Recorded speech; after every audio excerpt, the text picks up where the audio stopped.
We had Leroy Butler here today.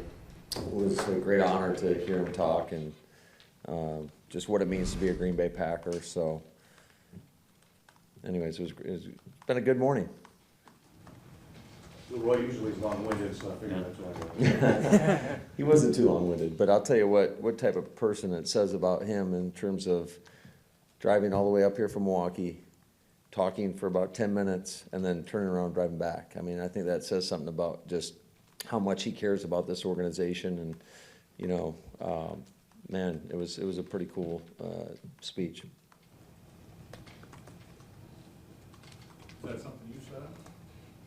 Yeah, we reached out to him, I want to say late last week, about coming up here, and just thought it was, you know, probably long overdue. I don't believe I've met him in person till today. And wow, he's just got an infectious smile. You can feel his presence, and just very good positive vibes around him. Matt, what does it do for you as an offense to just have the two running backs on the 53? I know that you can have practice squad elevations, right? And what kind of a running back do you think Amari Rodgers is at this point if needed? Yeah, I think certainly with the rules in terms of being able to bring guys up, it gives you some flexibility in terms of your roster and how you want to manage that. There was a lot of discussion, and I think it's going to be ongoing from here throughout the course of the season in terms of what's best to do. But, you know, obviously when you have two guys like we have at that position, you feel very fortunate. And we're excited about the two guys that we got back on the practice squad. And then having a guy like Amari gives you a little bit of flexibility if you get into a bind, if need be. And that's still kind of a work in progress. And we'll see where that goes, you know, in terms of game to game. But we definitely feel like we have some flexibility within our roster. So you're able to get Tyler and Patrick back. Where's their game at right now? Well, I think they're both guys that are definitely important that could potentially be up and suited up for us, you know, on game day. So, but I think really a lot of these decisions, which they were very difficult. I know you guys had a chance to talk to Goody already. A lot of this was impacted with special teams, and so you know we need to obviously get better in that area, and we felt like that was the best route to go for our roster at this moment. How different does it feel having that focus on special teams on this cut-down date versus last year's cut-down date emphasis? Well, I think, I mean, you're always talking about it, but, you know, we definitely made some decisions that came down solely to that.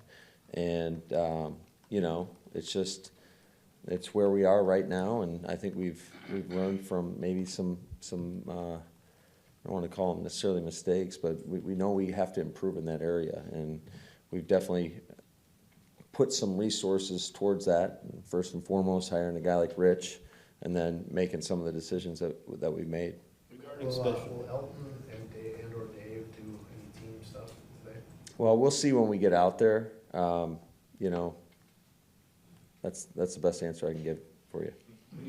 When you keep 7 wide receivers on a roster, how important is it for a variety of those 7 to be able to do a lot of different things as opposed to maybe just being the same skill set guys? Yeah, I think versatility is the key, really, especially when you're talking, I mean, really any position for that matter. You'd like to have guys that can line up outside or inside, no different than what we like with our guys on the offensive line. Guys that can play tackle or slide into guard, and in the case of guys like Elton, play center. So I think versatility is always imperative, you know, and we're fortunate. I think we have I like the group as a whole, you know. I don't think anybody's clear cut in front of the other guy. I think it's going to be, you know, very much the ball's going to get spread around, and we're going to try to feature different guys in different spots. And it'll be, I guess, fun in that sense, and hopefully that it keeps the defense a little bit more off balance in terms of where the ball's going to go. Are Franklin and Ford two guys that you've had your eye on for a while, and what made them stand out enough more than the guys that didn't make 53 or practice squad per se? Yeah, no, I just, again, there's You talking about, who are you talking about? The two guys, you just signed Ford and Franklin from Jaguars. Oh, yeah, no, yeah, definitely. I think that both those guys were guys that, you know, there was a lot of discussion over the last 24 hours in terms of what we're going to do. And, you know, we feel excited to get them part of our team. Now we have to get them ingrained in our culture and how we do things around here and the standards that the guys have set in that locker room. Regarding what the roster said, what do you know that you have going through the preseason, and what's still the great unknown for you? Say that one more time. What do you know that you have now that you've gone through the preseason and the roster set? Like, That's a great question. You know, that's something we're trying to find out, and I think we'll know more next week. You know, we're excited about the group. I can tell you that much. But I think most teams are at this time of the year, and you know, we still have a lot of growth and room for improvement in front of us. And I think that's something that you do on a daily basis in this league. As soon as you take a deep breath, and especially for these guys on this roster, as soon as you feel like you've made it, then you tend to regress. So we got to keep pressing as a group and make sure that we take those incremental steps to get better each and every day. Regarding special comfortable situation when you're counting on players to come back from injury, but when you have a guy like Mason Sonnen, as long as he has, how confident are you that he will know his body and the steps that he needs to take to be ready for week one? Well, yeah, I think anytime you got guys that have played as long as he has, you take comfort in that they're going to be honest about where they are. And Mason's been nothing but that up to this point, and you know, we expect it moving forward too. He knows that he's gonna do what's best for our football team, and but we are confident. It seems to me that he's made a lot of progress, and we'll see where we're at next week. Regarding special teams, y'all had some breakdowns during the preseason games in them, but some of the guys who were playing special teams weren't necessarily guys who will be doing it in the regular season. How do you kind of measure your level of concern with what you saw in those exhibition games from the special teams based on? Yeah, that's always a challenge, right? But I think if you guys are out at practice and you've seen how we've repped teams in practice, I mean, those are as game-like as you can get. I mean, I always joke with Rich and the rest of our staff, there's always a lot of carnage out there when we do punt return period. So those are full speed reps, and you know, although those guys, for the majority of them, weren't out there throughout the course of the preseason in the actual games, we feel like we've gotten a lot of work throughout the course of practices. Now that you got to hope that translates and carries over to the game. We've talked a lot about the young receivers. Now that the season's kind of here, you've got 3 rookies and Amari who didn't play a whole lot. Are those guys ready to help in significant fashion, or do you think you might lean on those veteran guys, at least for the first 3 games?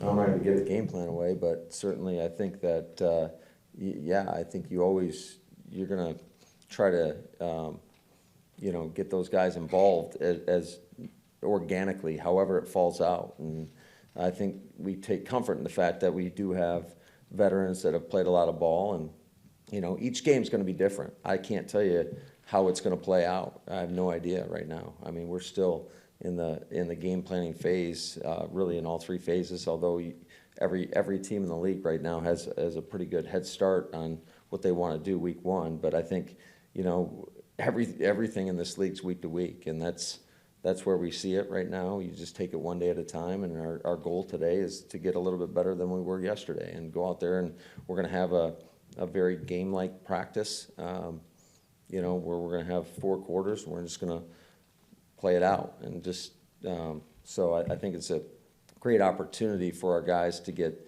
a lot of reps and make sure that we're in the right football shape, if you will, and get ready to go for next week. Have you ever done a practice like that before? Is that something that you're doing because of the way this week has played out? That seems like an innovative idea. Well, thank you, Jason.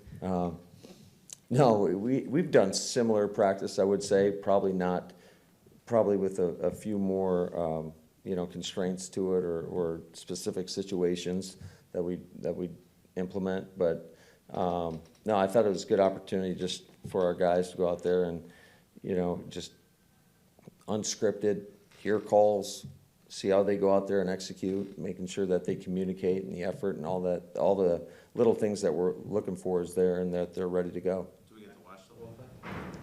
Do you wanna watch the whole thing? Of course you do. No, you don't. Jason said no. I'm sure did we get to watch part, or we just kicked it out before you guys? You guys get to see it next week, right? So far Speaking away. of not giving I away, know. speaking of not giving away your game plan, from a process of game planning, though, you're at a point now where you can kind of funnel down.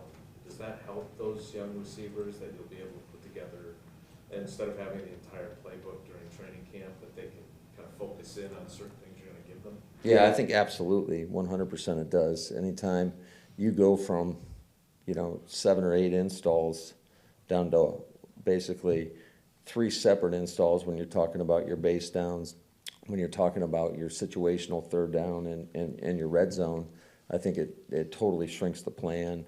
You get very, very specific within the plan, making sure that guys are, they don't have to know, they have to know every spot, but they're very specific in terms of where we're gonna line guys up. So hopefully that'll, take a little pressure off each guy.